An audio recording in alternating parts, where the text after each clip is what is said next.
Los grandes maestros. La mejor guía de los pintores más importantes del pasado.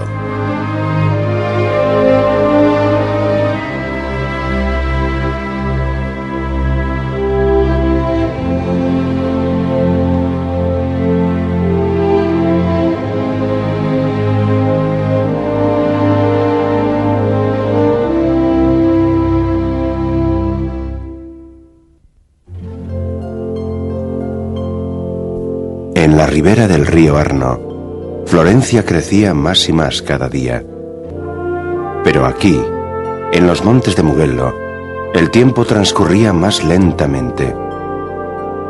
La vida avanzaba pausadamente, como los senderos que escalan los Apeninos desde Toscana hacia la Emilia. Aquí, todos seguían el tempo de la naturaleza, el ritmo de los campos y de quienes en ellos trabajaban. Hacia 1275, el hijo de Bondone, un niño campesino de Colle di Vespignano, apacentaba a su pequeño rebaño. Pasaba el tiempo dibujando sus ovejas en la tierra o las rocas de los prados. El maestro Cimabue, el artista más famoso de la época, reparó en los dibujos del zagal durante un viaje a Bolonia y quedó impresionado por su calidad artística. Y así empezó la leyenda, mitad fábula, mitad hechos constatados, de un artista que revolucionaría la pintura, pero cuyo nombre quedó en el misterio.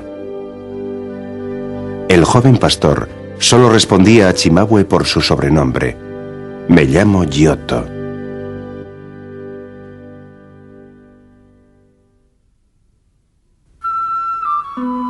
Giotto nació en 1267. Fue contemporáneo de Dante, y como el famoso poeta, Giotto conoció desde joven la activa ciudad de Bolonia. En el siglo XIII era uno de los centros culturales más importantes de Europa. Cimabue había pintado allí un suntuoso retablo de la Virgen, entronada en la iglesia boloñesa de Santa María de los Siervos. Y tras su regreso a Florencia, guió los primeros pasos de su excepcionalmente dotado discípulo. Cimabue y Giotto trabajaron codo con codo, incluso pintaron varias obras juntos. La sencilla y solemne organización de las pinturas de Cimabue fueron una influencia esencial en el estilo de Giotto. El joven Giotto se concentró sobre todo en dos temas que mantendrían su importancia durante toda su carrera: la Virgen y el Niño para la iglesia de San Jorge de la Costa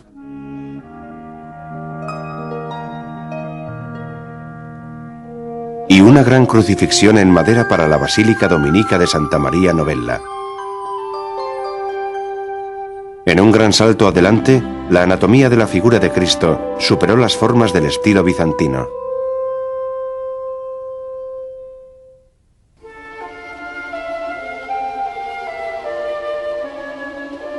El siglo XIII se acercaba a su fin.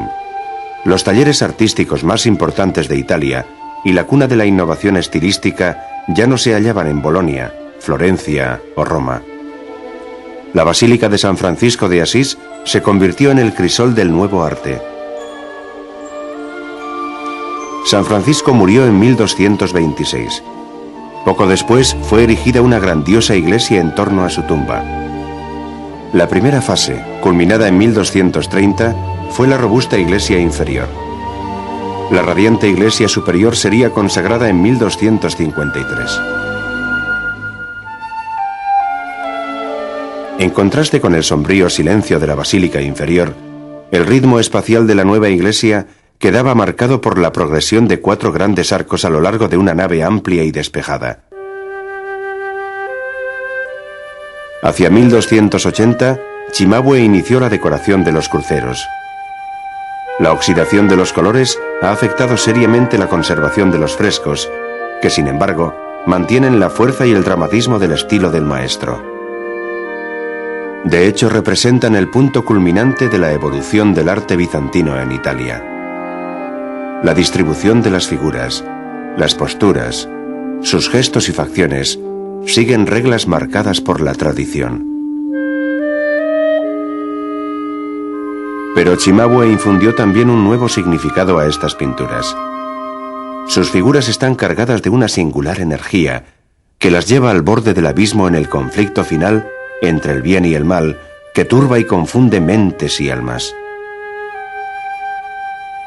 Cimabue pintó también una virgen, más plácida, con los santos, en la iglesia inferior, famosa por su frágil y conmovedora imagen de San Francisco.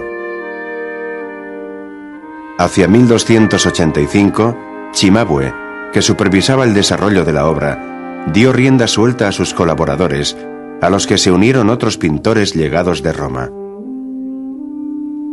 Escenas de leyendas clásicas y del Nuevo Testamento empezaron a tomar forma en las secciones superiores de la nave. El joven Giotto, con 20 años, participó también en este gran proyecto. Estaba ya preparado para representar a San Francisco. Recientemente hay quien ha sembrado dudas en cuanto a la contribución de Giotto en las magníficas escenas del santo, pintadas durante la última década del siglo XIII. Lo que es indudable es que estos frescos marcaron el albor de una nueva era, no solo en el arte, sino en toda la cultura europea. Y así la humanidad moderna empezó a tomar forma en los muros de Asís, en el cenit del medievo. En contraste con las representaciones de relatos evangélicos, aquí Giotto tuvo la oportunidad de crear episodios, situaciones y personajes totalmente nuevos, inspirados en hechos cercanos en el espacio y el tiempo. Y el pintor, identificado con la esencia y el espíritu del ejemplo franciscano, transformó estas emociones en una realidad viva y sencilla.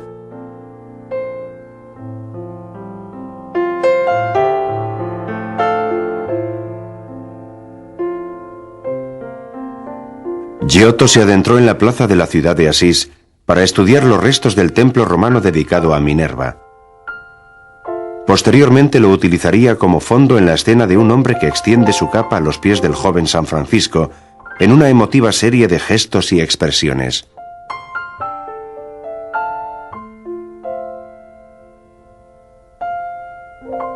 Las murallas de la ciudad y los campos circundantes son escenario de la nítida y definida escena del hombre donando su capa a un pobre, y son prueba elocuente de la lógica, estrictamente lineal en su composición. Las líneas que fluyen desde las montañas convergen hacia la cabeza de San Francisco, guiando el ojo del espectador hacia el núcleo de la acción.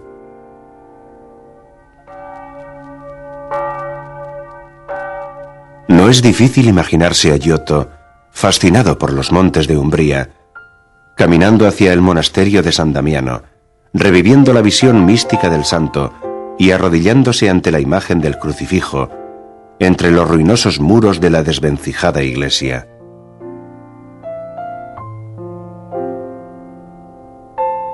Y he aquí, una vez más, las calles de Asís, sólidamente adoquinadas, serpenteando entre las fachadas de piedra. Calles, casas y muros se convierten en telón de fondo en la famosa renunciación a los bienes terrenales, en la que San Francisco se despoja de sus ropajes ante el horrorizado sacerdote. El obispo interviene para cubrir, siquiera parcialmente, el delgado aunque atlético cuerpo del santo, prueba de cómo Giotto profundiza en la anatomía real y no se conforma con las tradicionales formas físicas bizantinas. La escena representa el punto crucial de la vida de San Francisco.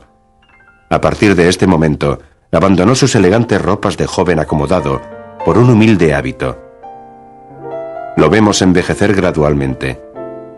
Su cuerpo se encorva, pero aunque físicamente más débil, es cada vez más fuerte en espíritu y expresión.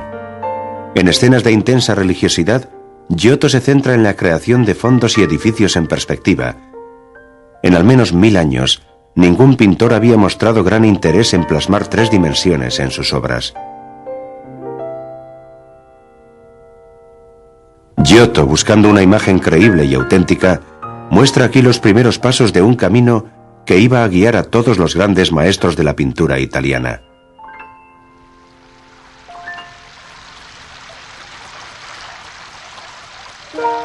Giotto prestó especial atención a la realidad natural y arquitectónica. incluso en sus escenas de más fantástica inventiva. La simplificada estructura de la cabaña de Ribotorto, donde tuvieron lugar los hechos, es descrita con precisión, especialmente en la escena donde los hermanos presencian la visión de San Francisco elevándose a los cielos en un carro ardiente. Giotto era un maestro de la realidad. De hecho, paredes, torres y monumentos de Arezzo muestran la escena de los demonios expulsados de la ciudad de Toscana de un modo preciso y tangible. Pudo haber elegido un estilo demoníaco y fantástico para plasmar la escena.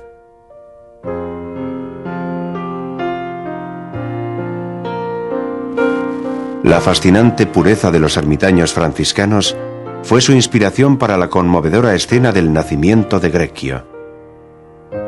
Como San Francisco, y lejos de los rígidos valores tradicionales, Giotto se expresaba con total libertad.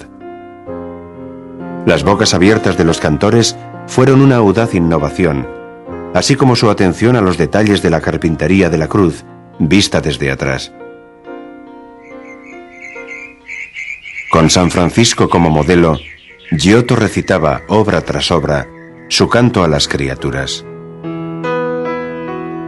El susurrar de las hojas y el aleteo de las aves se mecían sobre la solemnidad de la basílica, en la famosa escena del Sermón de los pájaros, culminación de una poesía mística y onírica que ni siquiera su precario estado de conservación puede destruir.